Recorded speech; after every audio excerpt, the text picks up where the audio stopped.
Well, morning everyone. Welcome back to the shed.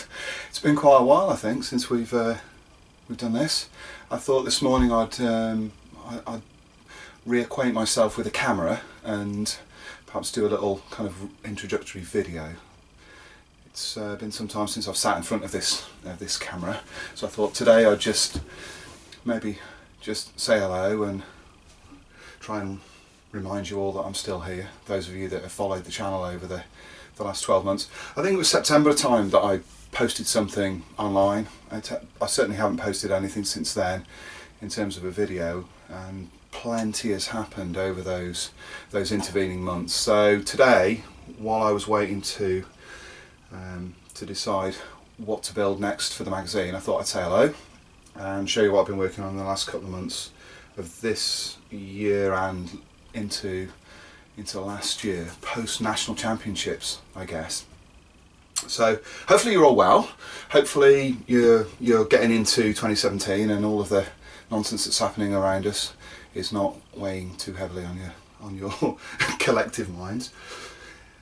Yes. So yeah, since the last video, I think, which was on the F-14 Tomcat, or two videos on the F-14 Tomcat actually, I've spent time completing the Harrier build that I charted last year, and also working on a number of other reviews for model airplane, some of which you can see by the side of me. The Harrier, I haven't completed the video roundup of that yet. Really good reason for that is that leading up to the Nationals, I kind of got so into it, I didn't really want to stop to be able to talk to the camera. So I left that alone. I sort of regret that now because there was a lot to talk about. However, I will return back to that. I've got the model finished now, so what I think I'll do is I'll drag that out of storage and discuss that a little bit more. Maybe go through some of the things that I did to complete that. Many of you will have seen the completed images, I'm sure, of this model. Many of you will also have heard my thoughts on the competition into which it was entered, and that's sort of become almost as synonymous with the build as the videos and Facebook charting that I did on that last year. So sort of go through that. I don't really want to dredge through too much in the way of already muddied waters, but I think that might be a good thing just to sort of go through and maybe discuss in the future. We'll see how that goes. Over the last couple of months I've built four models actually, because there's a Beaufighter over there. I've built 4 reviews for model airplane, 3 of which you see on the table in front of me, or rather to the side of me. And those are Meng's 48th scale P-51D Mustang, the Airfix 48 scale P-40 Warhawk, and also the Zoukei-Mura 48 scale F4J Phantom, the Showtime 100 release that they did last year. All 3 of these kits have one thing in common: they've all 3 been discussed heavily on the internet. The interwebs has been a kind of aglow with discussions and information and arguments about these kits. So to have built all 3 of them and have them all completed by the side of me is interesting, having read so much about them. The first one that I completed was the P40, the Airfix P40, which is this one here. This was a kit that was very widely talked about last year. I think you would have had to have lived on the moon not to have seen conversations about this thing, about errors that Airfix had included in it, things that weren't quite right, shapes that were off, the fact that it wasn't the last word in P40 kit manufacture, that kind of stuff. Most of which seem to centre around the shape of the keel underneath the fuselage and this section here at the back of the radiator housing, and how that should have been a smooth line, and in the Airfix kit they're not. The idea being that Airfix had measured a restored aircraft that had got a different keel to the one that was actually fitted to the real thing. Yeah, might be, maybe the case. Photographs kind of bear that out a little bit, but it takes away nothing from the completed model, and it certainly doesn't take away from the experience of building this thing. I love this kit, I really do. I'm looking forward to building another one. Airfix are about to release a British version of this kit, and I'm really looking forward to putting that thing together as well. I've never really been that taken with the P40, to be honest. It's kind of okay. I kind of like the design. It looks sort of cool, but it's never been something that I've actively gone out of my way to try and build. However, I built this one and I really love the result, and I really love the way it looks. This one is finished in a metal scheme that actually looks very similar to the P40 that's currently flying. It's in these colours. Essentially, it's natural metal all over. I replicated not that aircraft, but a prototype of a P40 that I'd found on the internet. One that was sprayed, looked to be sprayed aluminium with natural metal panels around the nose. I thought it really suited the lines of the aircraft and kind of captured the essence of it more than camouflage, which tended to break it up slightly. So I had a go at that. Really like the results. I like the finish. I think it just kind of looks pretty. And despite the fact that it hasn't got a lot of markings on it, I think it looks great. So really looking forward to Airfix producing another one of these. I think it's imminent. Don't really know for sure, but I kind of think it's imminent. So if that comes out, definitely build one of those. It will be in camouflage next time. I can't keep finding unusual colour schemes to paint these aircraft in. So I think it will be in a desert scheme, in the stone and brown scheme. So I think that'll look pretty good. Quite looking forward to that. The second build was this thing. This is Zoukei-Mura's F4J. This was muted beginning of last year, maybe even the end of the year before, and finally released at National Championships in Telford, where people could pre-order it and got hold of it. There was a lot of buzz around this kit. A lot of discussion as well about whether or not we needed another Phantom so quickly after Academy had released their version. But Zoukei-Mura obviously thought so, so they produced this. This is a great kit, I mean, really is. I think if it hadn't been for Tamiya's F14 that was released last year, this thing would have been my kit of the year, without doubt. It's really beautiful to build, looks great. Surface detail on it is immaculate. Fit is almost perfect. It's not F14 perfect, but it's almost there. There are some areas that needed some adjustment around the nose cone, around the intakes, which was slightly off and needed fillings. But everything else kind of went together really well. There's an upper panel that fits on the top of the fuselage that kind of seals that in. That thing just drops in. It's perfect. The detail inside the cockpit is really, really well done. Everything about this kit is nice. The only thing I didn't like about it was their choice of markings. I think Showtime 100 is really boring as a choice. It's been done so many times now, I wonder why kit manufacturers continue to choose it when there are so many options. So this one here was painted in VF213 markings, black lions. The reason I chose this scheme was because I liked the way the markings flow down the aircraft. A lot of the decals that I had got markings that flowed over the top of the aircraft and it broke it up. I like the way this flows. I also like the red against the grey. Most of my carrier aircraft seem to have black tails, so this was a nice change of pace and is a nice comparison to the Academy that I built several years ago now. Discussions arose over this kit mainly because commentators believe that the back of the fuselage from around here to the jet pipe is slightly off, that the curve running off the top of the intake down into the jet pipes is slightly off. Normally I wouldn't kind of think too much about those sort of things, but I can't help thinking that the commentators may have a point in this case.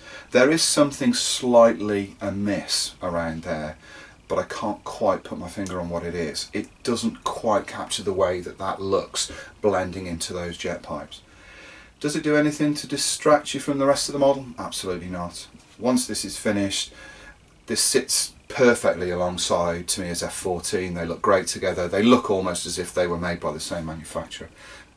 such is the finesse of both of those models. I would put it next to my F14, but my F14 is no longer here, it's at the hobby company, so I can't really do that. However, I do have a second Tomcat kit which I think I'm going to build and do something slightly different with it, maybe, from what's in the kit. Really, really nice kit. In all honesty, I think it's the best short-nosed F4 out there at the moment. It's certainly better than Academy's. It fits together more precisely. They look very similar in terms of accuracy and sit. I just think this as a package is better, and I'd certainly recommend this thing to anybody that wants to build a fandom. I love it.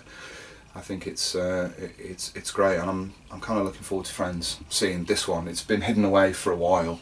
It hasn't been taken out yet, so I'm going to maybe do a base for it and take it out. So hopefully people will like it. Really nice kit. And the third one is this thing. This is Meng's 48 scale P-51D Mustang.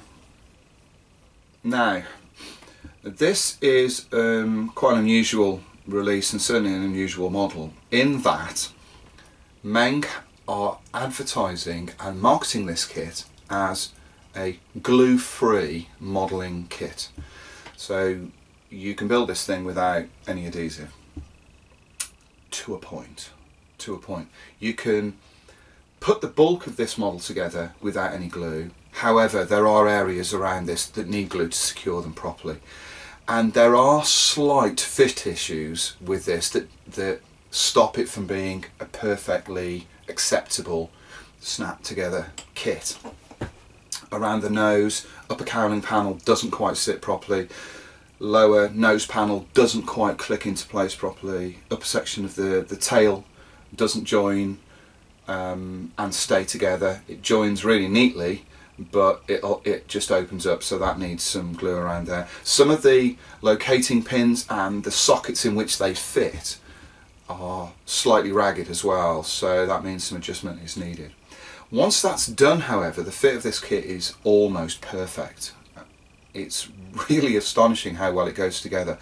I used almost no filler on this at all. The only area that I did use some filler was around the gun panels on the leading edge of the wings, and the fit on there wasn't that great, so I ended up putting some filler into that. The rest of it just fitted together almost perfectly. It's really nice. In fact, a lot like Tamiya's F14, there are areas on this model that aren't even glued in at the moment. The undercarriage is not glued in place, tanks aren't glued in place, tailplanes are not glued in place, rudder is not glued in place, those kind of things. They're all snapped together. The cockpit isn't glued in, it's just held in place by the design of the kit. Now, this is also one of those kits that seems to have been discussed, and I caused a discussion over this kit yesterday because someone posted against my build on an online forum that the reason this model was so nice and looked so good once complete was it was a copy of Tamiya's 32nd scale kit.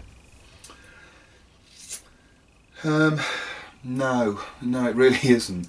I don't see any way that, given the breakdown of those two kits and how dissimilar they are, that can be the case. I'm prepared to agree, and I'm prepared to put it out there, that this kit may well have been inspired by Tamiya's kit in terms of its overall feel and the surface detail and that kind of thing.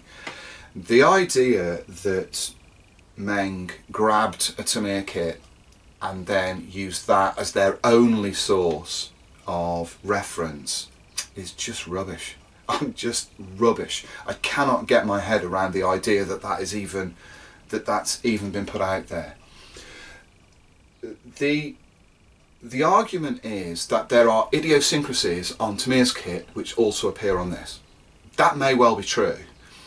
I wouldn't know that, and I'm prepared to put my knowledge out there in the shadow of somebody that knows these aircraft more than I do. I think that's fine. I think it's fine for people to be able to say, yeah, but I can see details on both of those kits that only somebody that knows a Mustang will be able to see.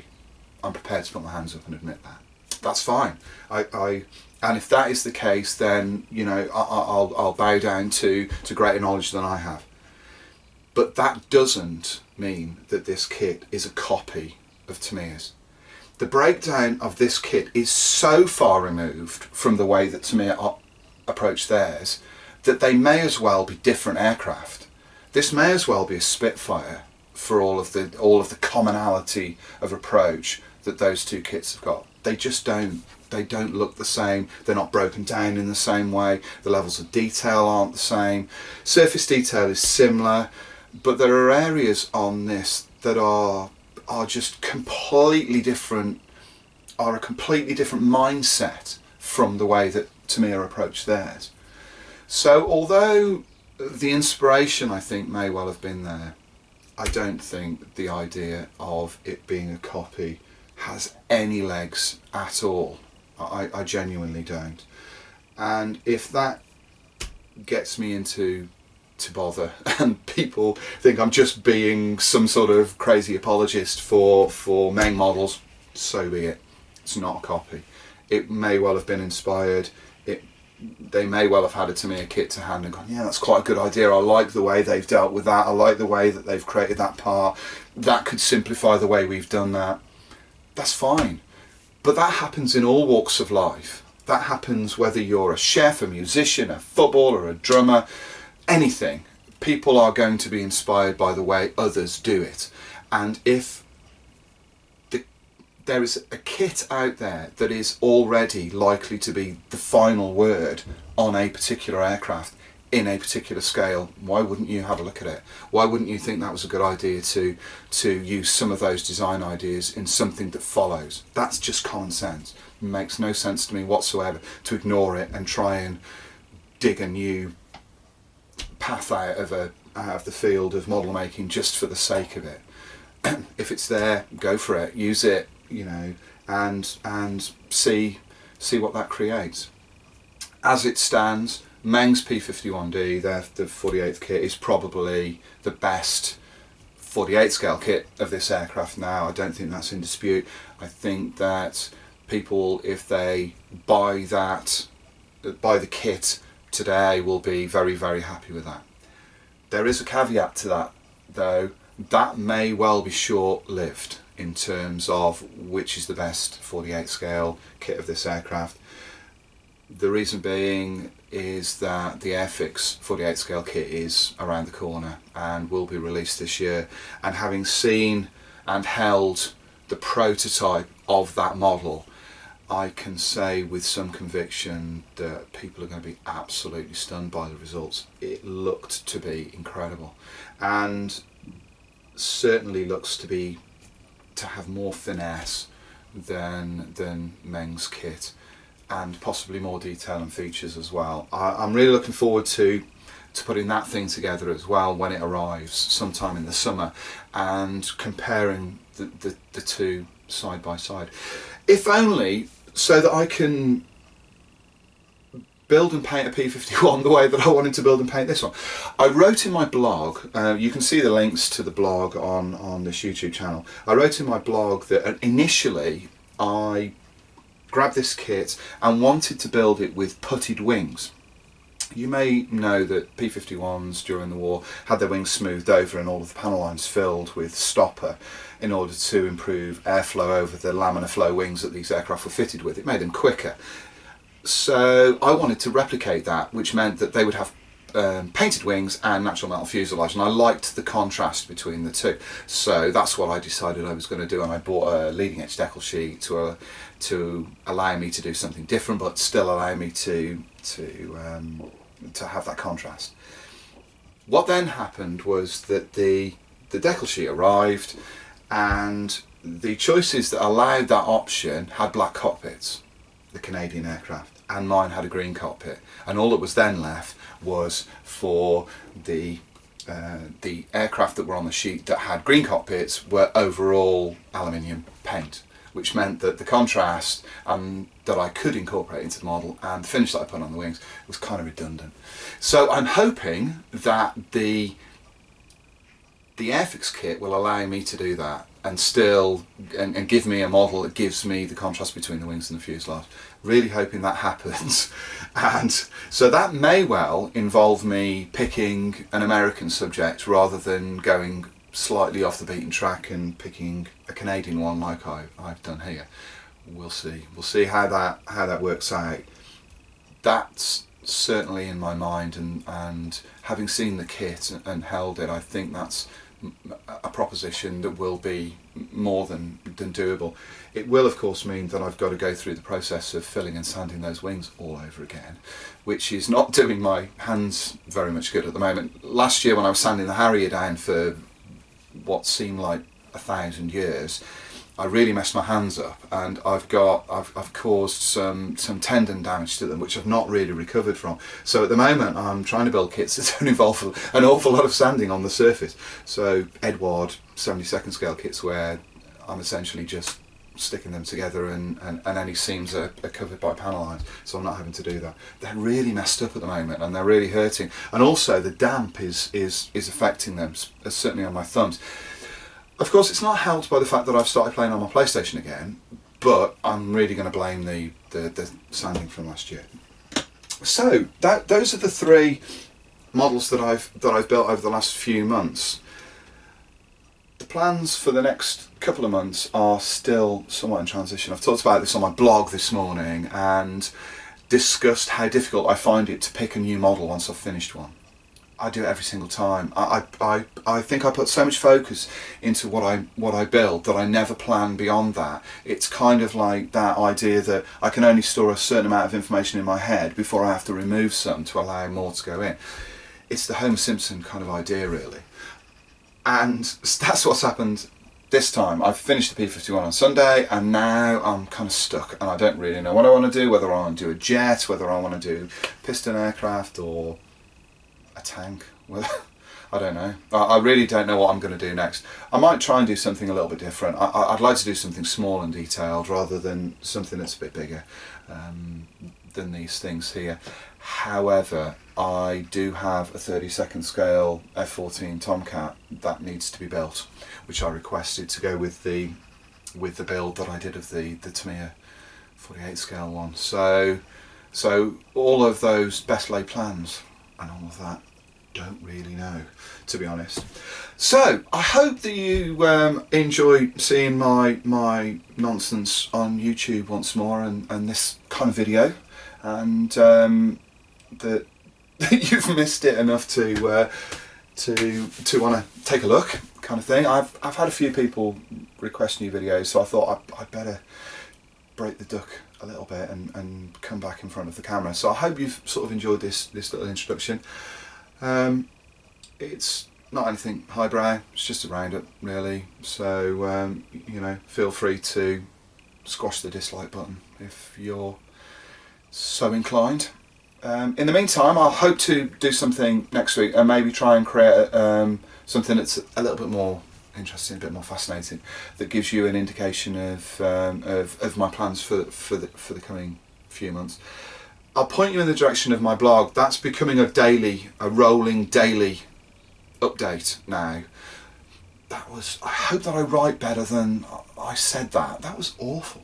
I'm basically writing on there every day. I'm putting different discussion points onto the blog, showing you completed models, that kind of thing. So please hop on over there. I know that lots of you are subscribed to this channel. I think it's up to about 1,500 the last look. So I know that you've all subscribed so that you can see my rubbish on here. Please go and subscribe to the blog, because you'll get every bit as much on there and more, whereas this may only be a weekly thing. The blog is daily, and I'm putting a lot of effort into that. So, you know, hop on over there and see if you can follow that as well. In the meantime, have a great day, have a nice week. Looks like for those of you living in those of us living in the UK, the weather's going to warm up a little bit this week. So have a great day, and hopefully I'll see you again next week. Cheers and bye.